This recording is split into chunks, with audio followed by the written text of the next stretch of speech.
Record on the. Hey, Judy. Lisa, how's it going? It's going well. Today, Good, good, good. I'm going to start out with the weather. Oh, the Oh, weather. Woohoo! gorgeous outside. I I know mean, the sun's out now. It wasn't earlier, but here it is. it is. And I walked today with a winter coat on, but I wore a hat, no neck gaiter, no mittens or gloves. It was just so fresh, fresh. Well, and the good news is that Punxsutawney Pete did not see his shadow. So that means winter's going to be shorter. It's an early spring. Yes. Awesome. Now, Yes. there's Oh, I was going to also, watch Groundhog Day yesterday and I totally forgot. I watched it. Did you? I did. Oh my God, that's an hysterical movie. I love it. I love It it. was It's it got was such on Lifetime or something last night. I watched it. oh, so well, speaking of um, you know, life and making good choices in life is kind of what that movie's about, right? It is. Uh-huh. We are doing our second installment for the sidetrack stories about our favorite stories. And some of Yes, yours and my favorite stories are self-help books. that's right. So last time at the beginning of January, we went vintage and we talked about your erroneous zones. Right, by And that Dr. was Wayne so much Dyer. fun. So this month, the first podcast of February, I got to pick the book. You did? And I was thinking about what book do I think about and relate to? What not specifically, but more globally in terms of how I live. And That's I right. decided that I base so much of what I'm trying to do in my life on the blue zones. Yes. And so I have a couple of the books. I have this one. It's Hmm. not the first book. It is The Blue Zones of Happiness. Well, and we And matched there. Judy has got hers too. I have it So if too. you're not watching this, we're both holding our books up. And I also have the Blue Zone 4-week challenge. And I don't have that Okay. here with me right now, but I'm working through that right now. And the books are are so similar, but they look at this project of 9 components of your life that people around the world have, or he's in looking at people around the world, he's identified as significant areas to focus on if you want to not only live a long life, but be vital in the years of your life, I wanted especially to in show the one winter. more book. There's a National Geographic special book that was done, and it's basically called The Science of Living Longer. And this whole National Geographic is focused around Dan Buettner's ideas and has some really interesting articles. So if this touches a nerve for you, that'd be something to take a So when we were talking about how to cram so much of our good thoughts into this podcast, we decided we break it down into the 4 big chunks. Now, the Blue Zones Project focuses or discovered the Power Nine.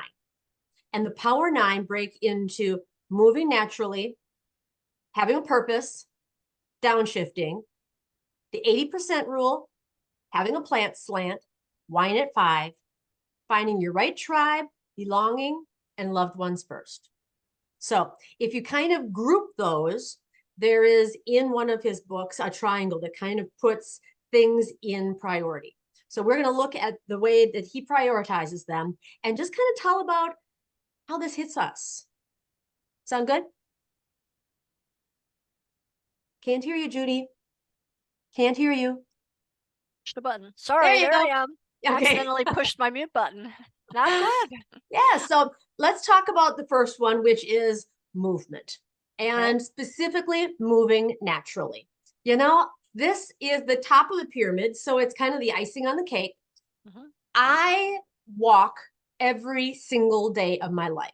Hmm. Now I started to run a little bit too. I mean, back 9 years ago, I ran a marathon, Hmm. and that felt really empowering.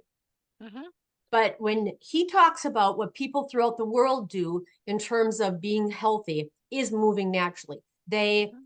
ride their bikes, they Hmm. walk places, people get out in the garden, People are not sitting like we Americans do in front of a TV or sitting in our car moving from one place to the next.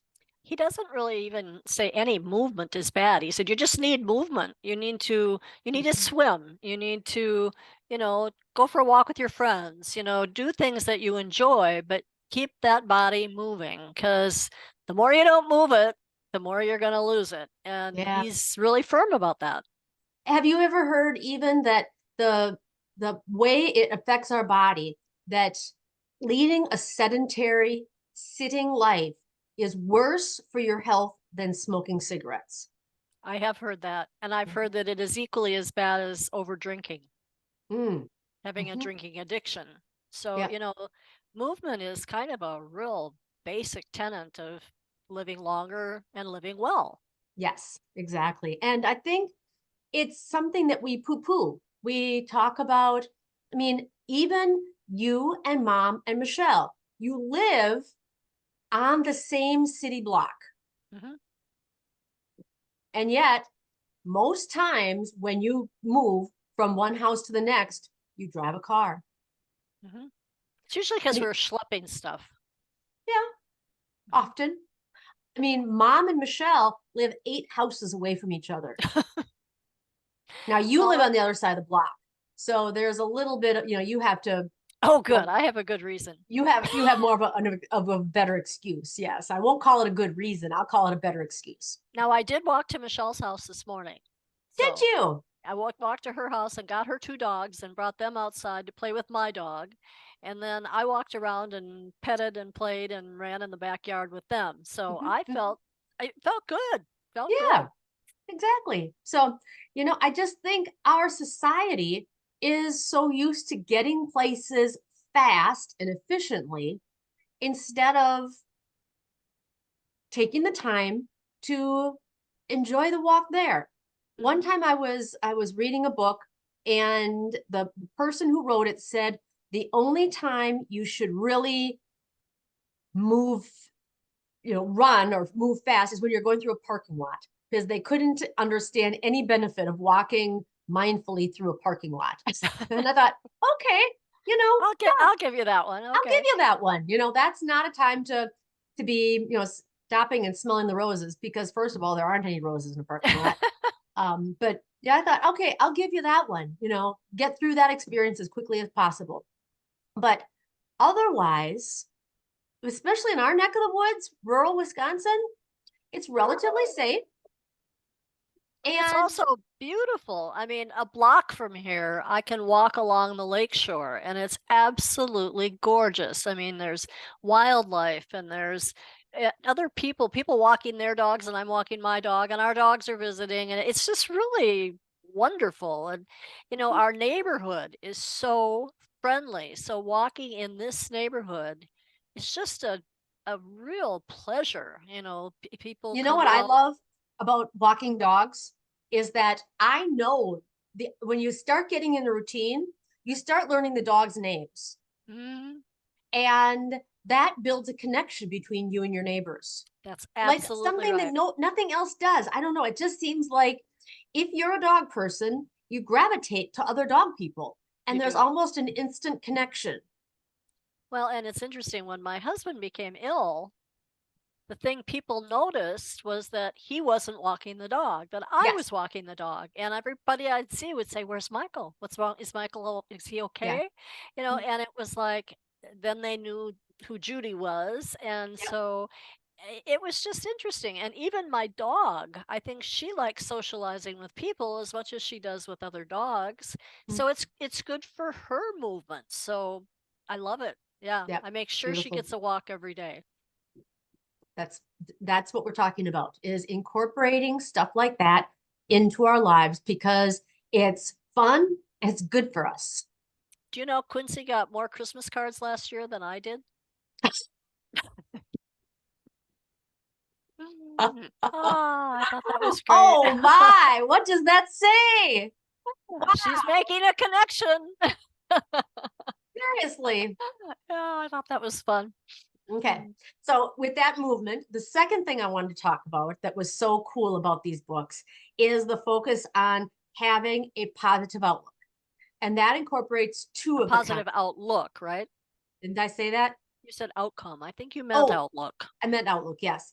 Having a purpose and downshifting were the two components that go with your outlook. And, you know, downshifting, every night having a bedtime routine is something that I've been thinking about. And do I have a bedtime routine? I don't at this point, but really, I've been inspired by Michelle, who does have a bedtime routine. She does X, Y, Z, before bed, and it really sets her up for being on top of her game the next day. Well, I have good news and bad news. And I wrote about my bedtime routine. So if you go back and read about our bedtime routines, you'll find mine. I have a really good bedtime routine, and it's not nearly as lengthy as Michelle's, but I do my bedtime routine too late. Oh. So my goal is to pare that back. I started a new job a week ago, and I absolutely love it. And the people are so friendly and so helpful and kind, and I'm Interesting. just having a great time with that. And it's the culture of this place I'm working comes from all the way from the top. It's just been a really good choice. And I was reviewing some of the jobs on Indeed and some of the other ones the other day because I won't be using it anymore, and I thought, I got the best job in town. This is wonderful, and it really makes me happy. So I think that that outlook of the people that I'm working with is going to be a great addition because I haven't had a lot of people to interact with these last several Okay, months. hold on a second. I know, we don't We're want to go getting into there. that. You're sidetracking us, Judy. Oh no, not that. But what my point is that it's mindset driven. It's like being around people that are likable and help you build that mindset. And Yeah, well, and we were talking about downshifting.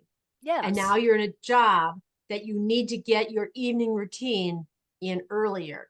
yes. So what is your evening routine, if you don't mind me asking? No, not at all. I mean, first of all, I go through the downstairs when I decide, okay, come on, Quincy, time for bed. And I go through the downstairs. I make sure the toss pillows, when she jumps off the sofa or the love seat, she always knocks pillows off. So I put the pillows back where they belong. I turn off the living room lights.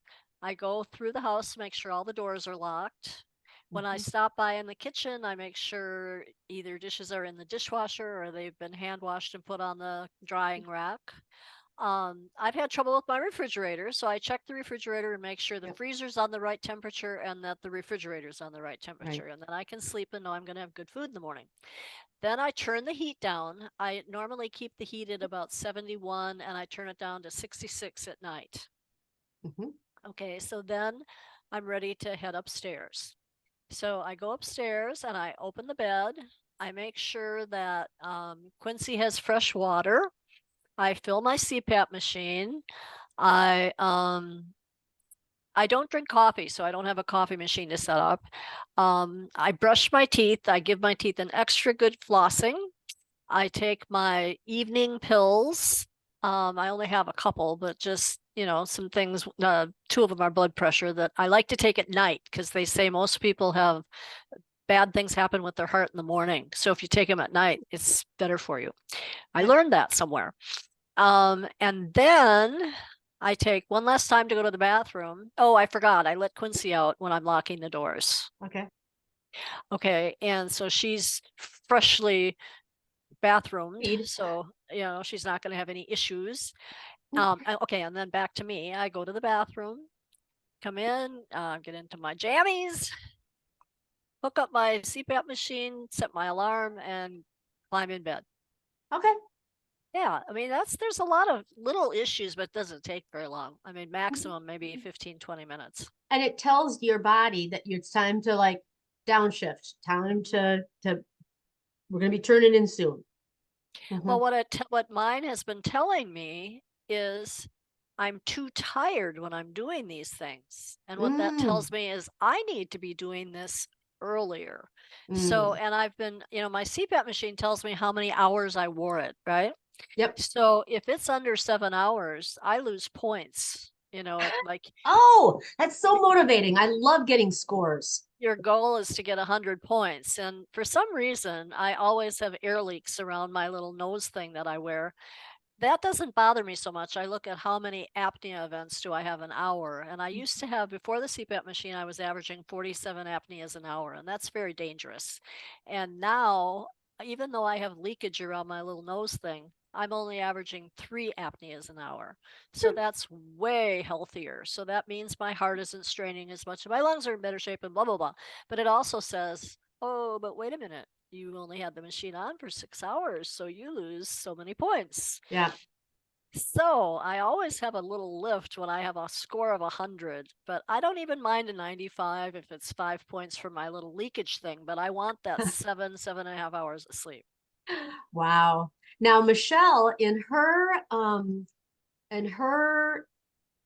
routine, her evening wind down routine, she has a coffee preparation setup routine. She also does a sink shining routine. Mm-hmm. I wipe So my sink out, but I don't shine it because I told you I make sure my dishes are loaded and stuff, and I just take the dish towel and make sure there's no spots in it. And she also lays out, I think she has some clothing things that she does. She gets her clothes ready for the next day. Mm-hmm. I think that's good. I think that's I really do good. too. It sure speeds up getting ready the next morning. Yeah. It's a good way to start the day. I Well, can and when see you know how what you have to do in the morning, it's a lot it's you feel a lot better than if you, oh no, what am I going to wear and what am I going to do here and what am I going to do there? You get all these questions and you feel, oh, then that's when you start feeling like you're rushed, and so you're not downshifting, you're feeling that stress, and that's not good. so the other part of this having a positive outlook is having purpose. That is so huge. I think we're going to skip that part if you don't Right. mind. Okay. I agree. So the next part that the Blue Zones really focuses on is the eating component. And that is the 80% rule, the plant slant, and wine at 5. So the wine at 5, that if I have one glass of wine at 5, I get the sleepies. yes, Mm-hmm. exactly. Then I won't have the energy to do what I need to do in the evening. So that one's hard for me. But the 80% rule, that's eat till you're 80% full. I love that one Love because it. I don't actually get a real full feeling, but I do get hints of it. So when I feel that, I got to stop eating. Yep, yep. But the thing that I find really fascinating is the whole plant slant. And living here in the upper Midwest, we are a meat, potatoes, and vegetable kind of people. And when you look at people around the world and how much meat those people with long, healthy lives eat, it's not Not nearly what we do. And a lot of our not meat meat. tends to be red, Yeah, which is exactly. not Even the if you healthiest. include fish and chicken, that's meat. And we're just, when you're not raised with a variety of vegetarian or vegan experiences, Mm-hmm. I don't know if my taste buds just don't go that direction, but Mm-hmm. I'm willing. I'm open. Even though I have been trying to incorporate more beans into my lifestyle. Now this And past nut, week, I've been putting more nuts in. okay, I've also done that, but the beans are a problem, especially if you're around people, because those beans give you the farts. Why ever in the world would that be, Lisa? Oh my goodness gracious. Um, Your I body do. develops a tolerance over time, though, and that gets less. So. So I have been using my Beano. I have a a jar, a bottle of Beano, which if you eat it with your chili that has beans in it, or you eat it with your burrito that has beans in it, it it really helps a lot. Really. And now if you eat it after you've started getting the farts, Not you so know, much. not so much. So you really have to be conscious of the food having beans in it and eat it with your food, and then you don't have the farting problem. Of course, the foods you just described also have meat in them. I know. And I I, I I've seen on TikTok, because my daughter follows TikTok, of course, like every teenager on the planet. And there are some really, really interesting um, videos of people making food with beans. And it's shocking how yummy they look. So it's on my to-do list. Do they tell you recipes? Yes, yes. It's like, I they'll gotta make learn it. how to use TikTok. I keep asking you Well, guys, and you tell me on it's Facebook Reels too, you can see them. People who are cooking foods with beans, and they make them look super, super yummy. And then it's like, go to my Facebook site, and you can download the recipe that goes along with this.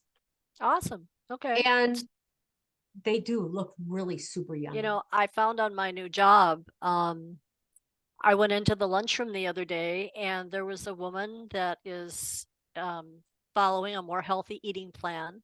And she had romaine lettuce and she was putting tuna salad in the romaine lettuce and eating it that way instead of eating it in bread. And Mhm. I thought, that looks really good. I would probably do Real something like crunchy that. and But mhm. yeah, see, I like what am I trying to say? I like the crunch. I like something Now like that going imagine on. having some kind of bean salad, where Sure. instead of the tuna as your protein, your beans are what you're focusing on, and Mhm. the spices and the other yumminess that's in Mhm. a beanie salad that you would put on a romaine leaf and eat that. I think that would count too in terms of, My big weakness is when I do anything like that, my favorite food in the world is mayonnaise. okay, And I want I to don't put have a problem with mayonnaise in that. it. And I'm not sure, I probably can still use mayonnaise, but probably not as much as I use. I don't have a problem with mayonnaise. The focus here is getting away from meat Mhm. and getting more plants in your diet. Mhm. Well, So, and so there are some of the plants that are just so good, and it's like, how did I miss these? Like when I was growing up, we ate iceberg lettuce, and that was it. Sometimes mom would take the head of lettuce and cut it into 5 wedges, and a wedge was a a salad. wedge Well, salad, yes. Mhm. You can still get those and here in Wisconsin. Mhm. now, like when we have our sidetrack sisters meetings, we've all been bringing a component of the salad, and the salad we buy is, um, it's a spring mix and With spinach. spinach, and Yes. it is so good. And then It looks we, like Michelle used to tease me that I used to eat lawn clippings. It's definitely on the lawn clippings side of life, on the absolutely, side of, the culinary experience. that's But right. I love it. Yeah, that feeds my inner rabbit. Well, and then we add edamame, and we put in some garbanzo beans, and we put in some sliced beets, and I'm just Oh, trying to I mean, think all what well, else. the four of us. So one person brings salad, one person brings a protein, one person brings veggies, and one person brings bread. Hmm. And, sometimes I feel like when I bring the bread, it's like, oh, well, let me just bring some nuts, some walnuts. Or, Yeah. so sometimes we double up. Sometimes two people bring tomatoes, and that's fine too. Hmm. Sometimes, somebody will bring some cheese or cottage cheese. Sometimes we'll bring an avocado. And, it's just always a mystery what's going Well, to show up. what's so interesting to me is that we do that every Thursday night, right? Yeah. And on Friday, and this may be too much information, but on Friday, my whole body system works better after Oh. having had that salad with all those goodies in there. And I think, my body's telling me, hey, Jude, I like this stuff. It's really good. So, Mm-hmm. it's talking to me. It's telling me that's okay. That's really good stuff. Well, and one of the things that I've started doing is at my last doctor's appointment, I was in the normal BMI zone for my weight, for according to my age and my height. But I have a bit of a higher cholesterol. I'm just out of the normal range at the very beginning of high cholesterol.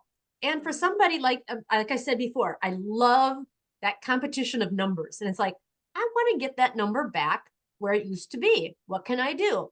And in just the minimal research that I've done, I've read that oatmeal is good for that, nuts, and omega 3s like in fish oil or krill oil. Mhm. And so I told my doctor that I was doing those things. And she said it's especially the oil that is going to help me. So if I want to get my cholesterol down, instead of taking a fish oil once a day, I should take it 3 times a day, breakfast, lunch, and dinner. And she liked the fact that I was doing my oatmeal. And especially when I said that I was making my own combination. So, and I think this is super yummy. So I'm going to share this right now. When I want oatmeal, I like to have a flavor to my oatmeal. But I don't like to buy the little packets because they're not enough.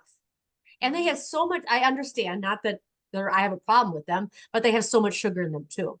So what I do instead is I buy a big, huge container of the old-fashioned oats. With the little guy And on then, the front. what? With the little guy on the front. Yep. Yeah.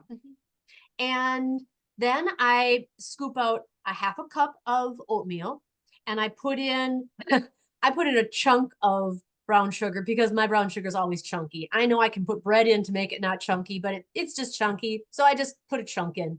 It's about a teaspoon of brown sugar.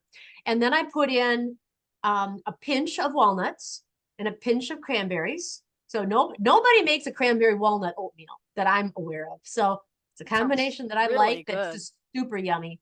And then last, I put in a teaspoon of flaxseed, a teaspoon of chia seeds, and a teaspoon of hemp hearts. Of what? Hemp hearts.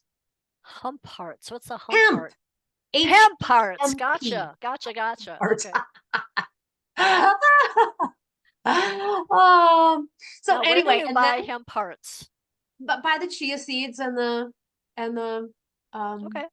flax, yeah, in the baking section of your local grocery.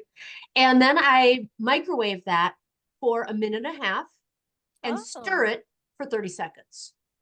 And it is so makes what does it have? Does oatmeal have to have liquid to cook it? Yeah. So what's your liquid? Water. Okay, yes. Oh, sorry. So I make it in a Pyrex bowl, and I just fill up them. I have no idea, probably a cup of water.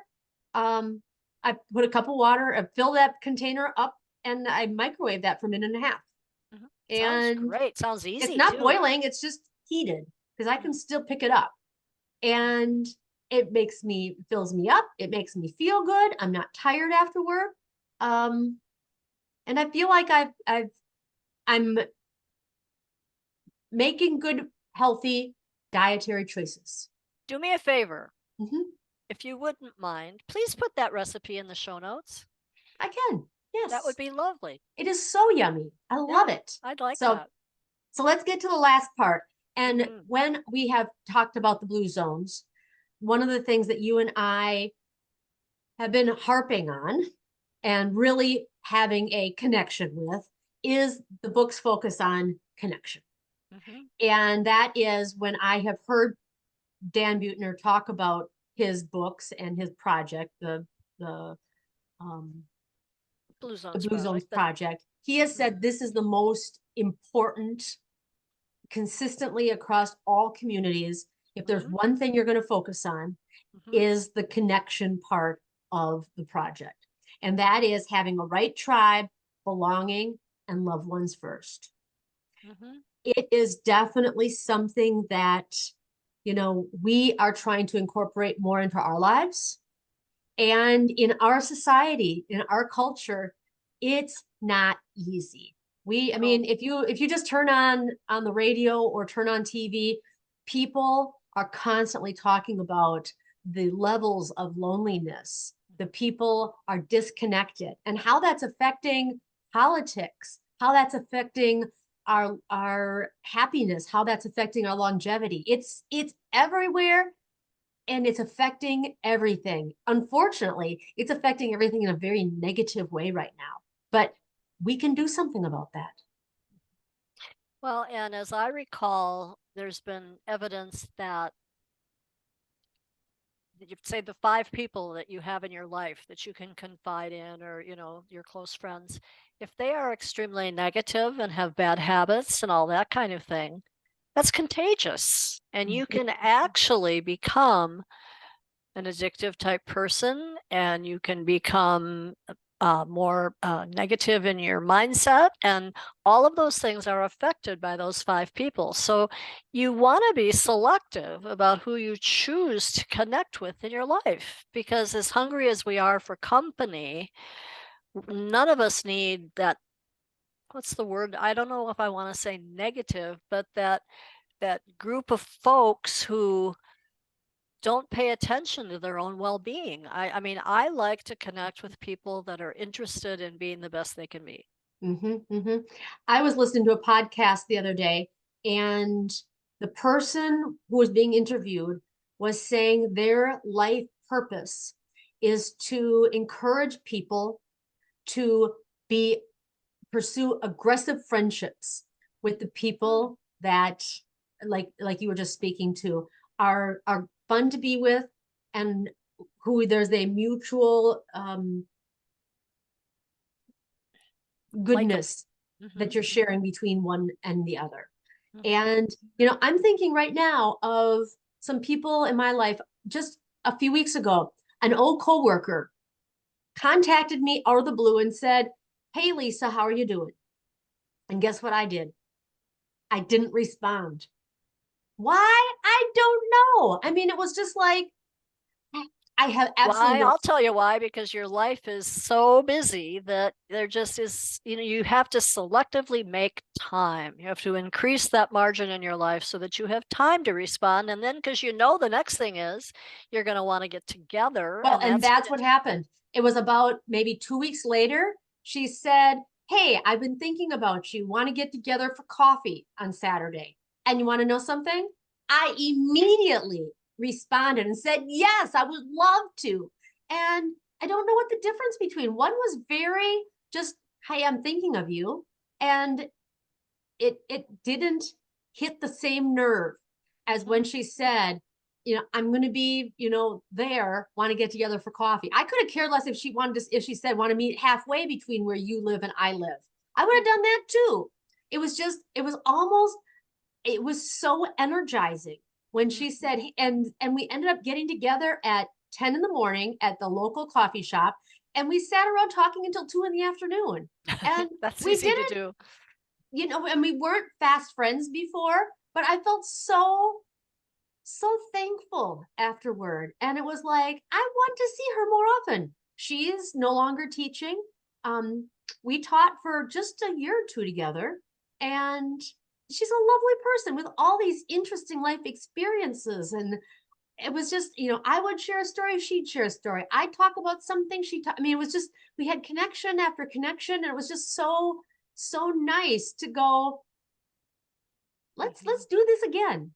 Oh, I know. I had an old friend contact me this week, and it was like, "Yeah, we should get together." And I said, "Okay, I'll be home Saturday and Sunday. You can come for lunch on Saturday, you can come for lunch on Sunday, or for dinner either night. Which would you prefer?" And she responded immediately and said, "Let's do lunch on Sunday." And I said, "Okay, my Oh, house. That'll be, we don't have to go somewhere and be waited on. And I have some fun things to prepare for lunch." And I thought, I like that, because I'm mhm, really weird about my dog, and she's alone all day now. And I feel like if we can spend time here, but still have fun and visit and all that mhm. kind of thing, that's even better. So I'm so looking forward to it. This is someone I used to work with, and she's just a delight. Yeah. So we need to catch up, Mhm, You mhm. feel refreshed after something like that. It just Yeah. seems to, yeah, I understand totally why connection is so important in the important reasons to, or not reasons, but important components of living a long life, long, happy life.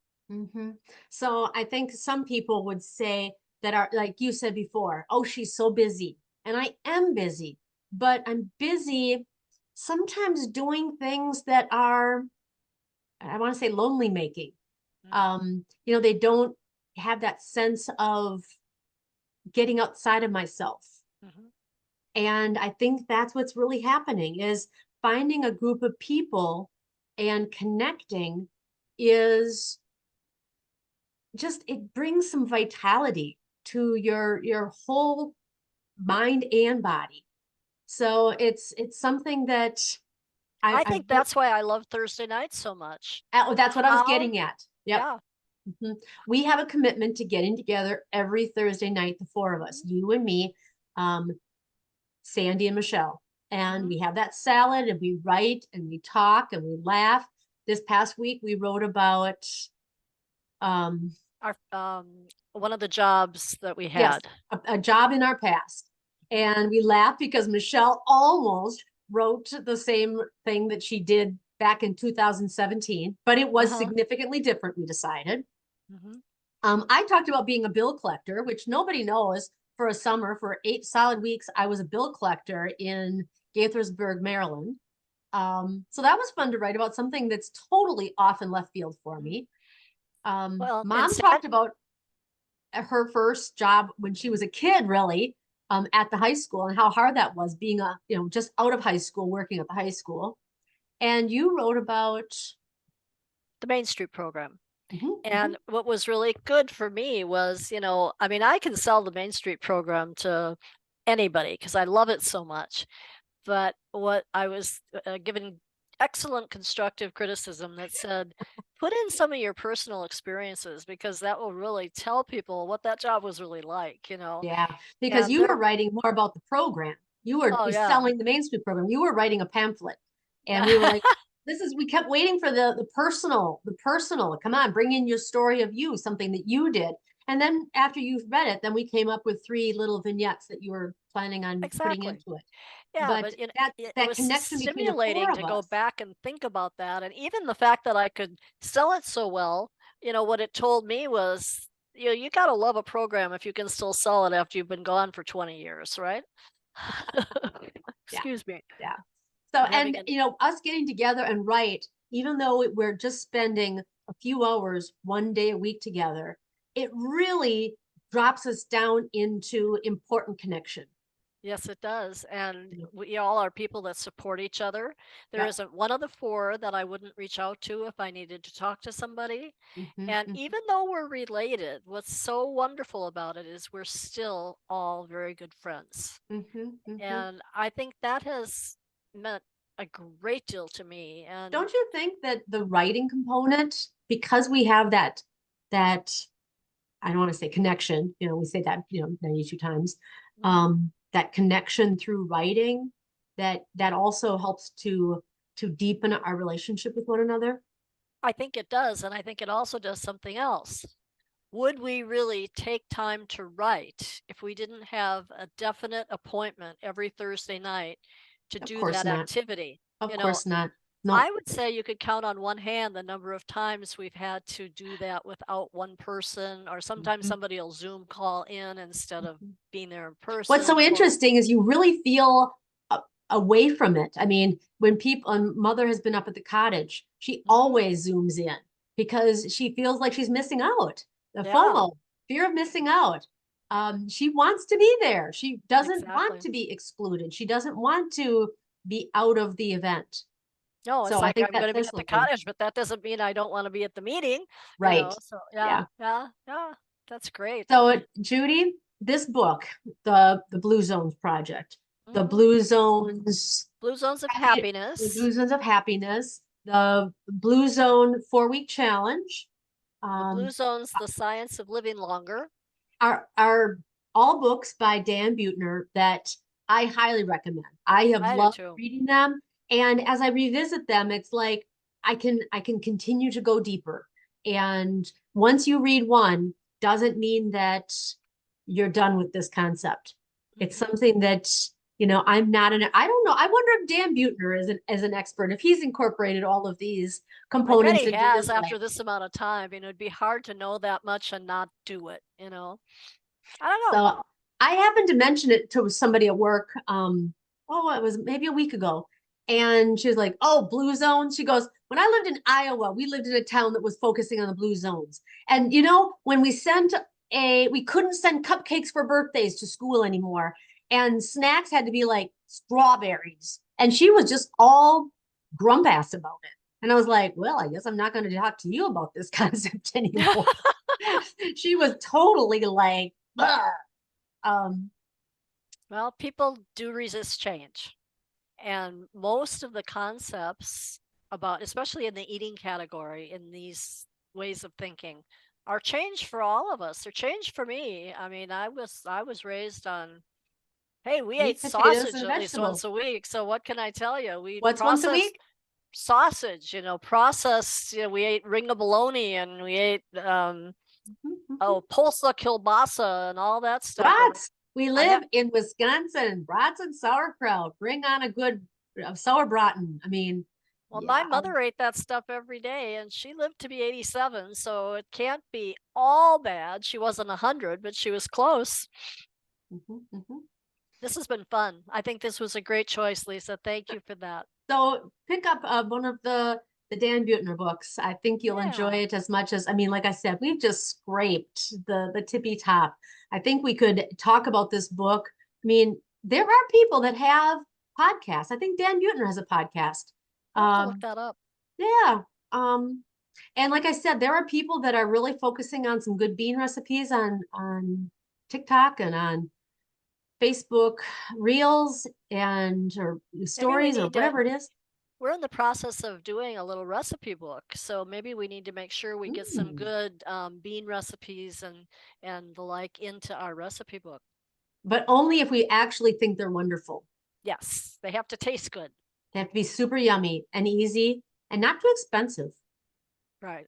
And they have to be ingredients that you can find easy. That's one way I always have a if I open up a cookbook and I look at it and there's anything like weird, I won't buy that book. I can remember the Yeah. example that I have is there was a recipe and it called for broccolini. Broccoli, what? Broccolini. Oh, My point exactly. It's basically long stem broccoli. The uh-huh. weirdest thing. I've seen it, but not often. And Yeah, I think I'm not, broccoli would work fine. I think you're right. Hey, So we're gone anyway, over our time. We don't want to bore people too long here. So I love you, sweetheart, and I'm glad you cool. suggested the Blue Zones. It's an excellent choice. Cool. Okay. Love you, Judy. We'll talk to you later. Talk soon. Bye bye. Bye. See if I can do this.